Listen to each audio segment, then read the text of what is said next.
की मानसिकता है, सबसे बड़ी मानसिकता तो है कि हमने महापुरुषों को अलग अलग जातियों का बना दिया। किसी गाड़ी के पीछे लीलन लिखा हुआ है तो निश्चित ये गाड़ी जाट की है। यदि किसी गाड़ी के पीछे समर्थक धोरा लिखा हुआ है तो ये किसी बिश्नोई की गाड़ी है। किसी देव की लाडली लिखी है तो ये गुजरू की गाड़ी है। और किसी के पीछे जय भीम लिखा हुआ है तो ये किसी मेघवाल शेड्यूल कास्ट वाली गाड़ी है। मीन भगवान लिखा हुआ है तो एसटी मीणे की गाड़ी है। और किसी के पीछे यदि कोई परशुराम जी का दादी जैसा या कोई जय भवानी, तो अलग अलग जातियां। हमने इन महापुरुषों को, शक्तियों को अलग अलग रूप से बांट दिए से देश कमजोर होता है।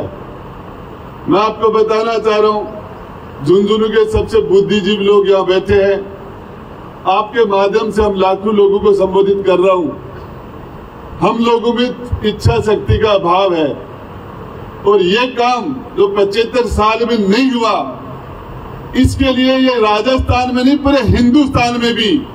आज मैं सुबह सुबह उठा, अखबार देखा, तेलंगाना के मुख्यमंत्री ने एक बहुत बड़ा ऐड दिया, उसमें बाबा साहब की फोटो, हमने ये किया ये किया ये किया।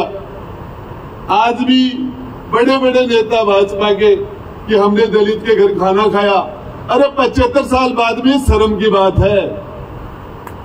आजादी के 75 साल बाद में हमारे नेताओं के लिए डूब मरने की बात है ये।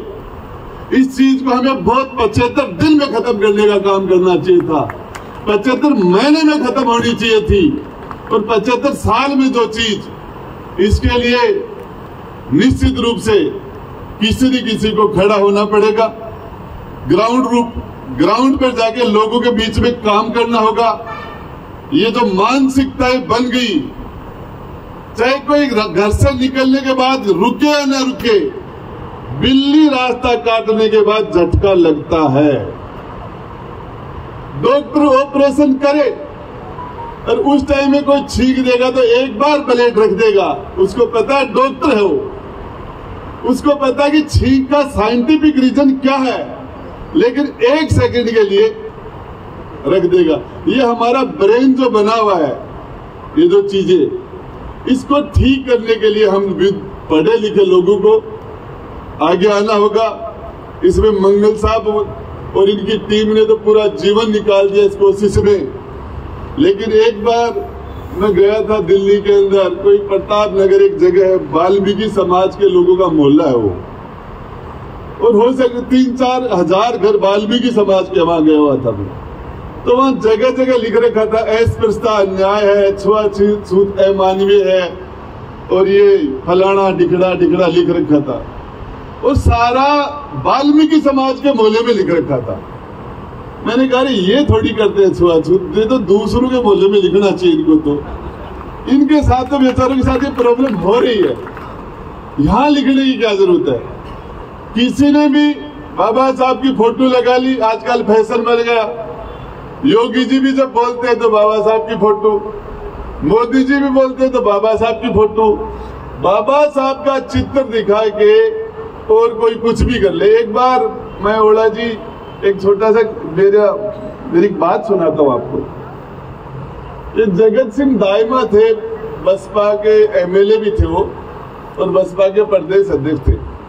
हम एक बार उनके पास गए, मेरे साथ 5-7 लोग गुर्जर समाज के थे। तो जैसे हम वहां पहुंचे तो वो, उनको पता चल गया गुर्जर समाज के लोग आए। तो एक चेयर पर चढ़े हो और फोटो जो थी उसको बाबा साहब की फोटो लगी हुई थी, उसको उल्टा कर दिया। तो पिछली साइड में देवनारायण भगवान की फोटो लगी हुई थी। मैंने कहा ये क्या है? बोले गुर्जर आते हैं तो इसको कर देता हूँ ऊपर, और एससी वाले आते तो उसको वापस घुमा देता हूँ। तो ये जो चीजें है ना, इस चीज को असली और नकली को तो समझना चाहिए यार। हम आजादी के 75 साल बाद में हमें ये पता नहीं चलता कि सच्चाई क्या है। मैं तो आपको एक ही बात बताना चाह रहा हूँ, इस भाषण की तो कोई जरूरत नहीं है, लेकिन सबसे बड़ी बात है, हम पैदा हुए उस टाइम में बीमारी थी, आज भी ये बीमारी है, मानसिक है। पेट की भूख खत्म हो सकती है, सर की भूख खत्म नहीं हो सकती। तन की गरीबी खत्म हो सकती है, मन की गरीबी खत्म नहीं हो सकती। किसी के मन में कमजोरी आ जाए उसका इलाज नहीं है। और ये मानसिक बीमारी है। इसका इलाज करने के लिए निश्चित रूप से हमारे शासन करने वाले लोगों की नीयत ठीक नहीं, इसलिए ये बीमारी मौजूद है। और आंशिक रूप से हम कुछ भी कहते कि आप तो कोई पक्षपात नहीं है। जिस दिन इस पार्क के अंदर सभी धर्मों और समाज के सारे लोग आके बाबा साहब की जयंती मनाएंगे, जिस दिन सारी जयंती महापुरुषों की हम सब लोग मिलके मनाएंगे, उस दिन हम मानेंगे कि ये काम पूरा हो गया। और ये तो सबसे बड़ा तो आज बाबा साहब के साथ खुद के साथ छुआछूती हो रही है और लोगों ने एक माध्यम बना लिया। आपको पता हमारे जिले का तो बाबा साहब के साथ विशेष संबंध रहा है। खेतड़ी के राजा आखिरी हिजाइने जो थे सरदार सिंह जी, वो हमारी संविधान कमेटी के मेंबर थे और उन्होंने बाबा साहब के साथ पूरे टाइम काम किया था। तो हमारे जिले का तो बाबा साहब के साथ बहुत अटूट संबंध रहा है। सरदार सिंह जी की और बाबा साहब की बहुत व्यक्तिगत बहुत शानदार मित्रता थी, वो एक अलग शख्सियत थी। और हमारे जिले के अंदर ये जिला तो बहुत ही दमदार जिला है, चाहे सेना में हो। आज से 200 साल पहले हमारे उद्योगपति कहाँ चले गए थे और हमारे जिले में सभी समाज के लोग फॉरवर्ड है, सभी समाज के लोग। बाकी जिलों से हम देखें तो फॉरवर्ड लोग हैं। और इसके लिए मैं तो आपको एक ही बात कहना चाह रहा हूँ, एक दिन की इससे कुछ होने वाला नहीं। आज चाहे हर जगह आप देखोगे बारीकी से तो लोगों के मानसिक दिमाग के अंदर ये चीज है, गैर बराबरी, ये है लोगों के दिमाग के अंदर। और इसको हम इस राजस्थान की धरती से और इस हिंदुस्तान की धरती से इस कलंक को हम कैसे मिटा सकते हैं। और इसके लिए किसी न किसी को इस पर लोगों ने काम किया। देखिए, सबसे पहले इस काम को करने वाला महात्मा बुद्ध था और इसीलिए बाबा साहब ने कहा था बुद्धम शरणम गच्छामि, धम्मम शरणम गच्छामि, संगम शरणम गच्छामि। मैं बुद्ध की शरण में जाता हूँ। इस वर्ण व्यवस्था के खिलाफ आवाज यदि किसी व्यक्ति ने सबसे पहले उठाई तो महात्मा बुद्ध था। इस पर रामदेव जी ने भी काम किया था। रुड़ीचा के महाराज रामदेव जी ने आज से 650 साल पहले इस पर काम किया था। इस पर और लोग कबीर जी ने भी काम किया था। बहुत से हीरो है इसके, लंबी चर्चा हो जाएगी। अब आज ओड़ा साहब है, अब वो बोलेंगे तो मैं आपको बताना चाह रहा हूँ, मेरा तो आप सब लोगों से ये चर्चा करते हर साल हमें मोबाइल में भी फोटो रखते हैं, घर में भी फोटो रखते हैं, सारे काम। किसी घर में बाबा साहब की फोटो लगी मिल जाए तो आपको भी अच्छा लगता है कि यार ये हमारे विचार का आदमी होगा।